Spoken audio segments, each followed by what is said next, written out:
Birovlarga aql o'rgatishni yomon ko'raman. Rostdan yomon ko'raman. Lekin shunaqa bo'lsa ham shu videoni olmasak bo'lmay qoldi. Bu video Qirg'izistondagi o'zbek millatiga mansub bo'lgan ayol blogerlarga atalgan. Tushundinglar? Qirg'izistondagi o'zbek bo'lgan ayol blogerlar.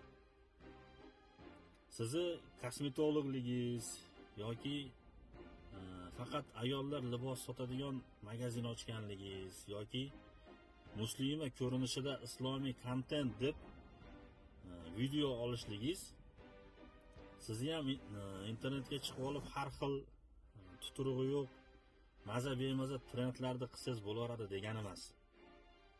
Sizlar bitta narsani bilinglarda, biz Qirg'izistonlik o'zbeklarmiz. Bizni boshqa yerdagi odamlardan, boshqa yerdagi o'zbeklardan farqimiz bor. Nimada farqimiz bor desangiz, tashqi ko'rinishda farqimiz bormi, yoki gapirishda farqimiz bormi, yoki urf-odatda farqimiz bormi desangiz, bizni taqvoda farqimiz bor. Men boshqa yerdagi o'zbeklarni taqvosiz demoqchi emasman. Lekin bizni ularga nisbatan taqvoyimiz kuchliroq bo'lgan. Va biz mashhur bo'lishlik evaziga boshqalar qilayotgan har xil bemaza qilalarni qilmaymiz. Yana ham oddiyroq aytadigan bo'lsam, tanilib ketishlik uchun sharmandachilikka rozi bo'lmaymiz biz. Shunaqa deb o'ylardim.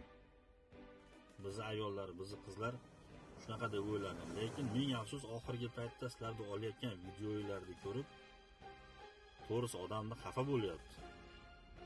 Men sizlarga domlalik qilmoqchi emasman. Lekin munkardan qaytarishlik faqat domlalarning vazifasi emas.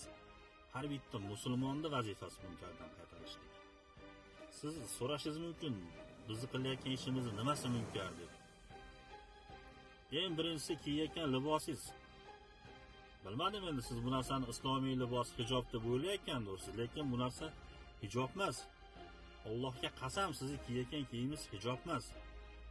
Hijobning shartlari bor. Hijob kiygan odamni hijobning ichidagi yoshmi, qarimi, ozg'inmi, yo'g'onmi bilinmasligi kerak.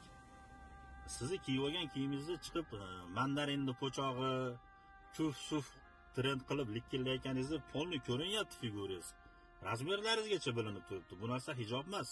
O'zingizni aldamang hijob kiyyapman deb. Nima yana munkar? Yana yomon tarafi o'zingizga qo'shib, o'zingizga o'xshagan erdan ajraganlarni olib chiqib reklama qilyapsiz. Bu narsa targ'ib deyiladi. Nimaga targ'ib desa, eri bilan chiqisha olmayotgan kelinlar bo'lsa yoki qaynonasi bilan kelisha olmayotgan kelinlar bo'lsa, ularning hayoliga keladi. Mana qilib ersiz yashasa ham bo'lar ekan. Navorot ersiz yashasang xohlaganingda yashaysan ekan. Xohlagan kiyimingni kiyasan ekan, xohlagan yeringga borasan ekan degan targ'ib bo'ladi bu narsa. Bu narsaga aqli sog'lom odam qarshi.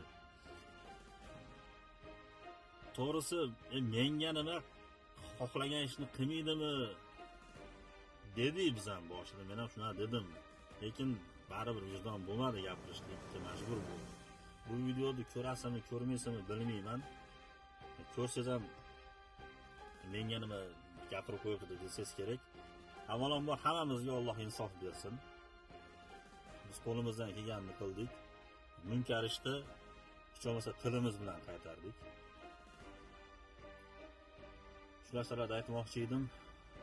Mayli.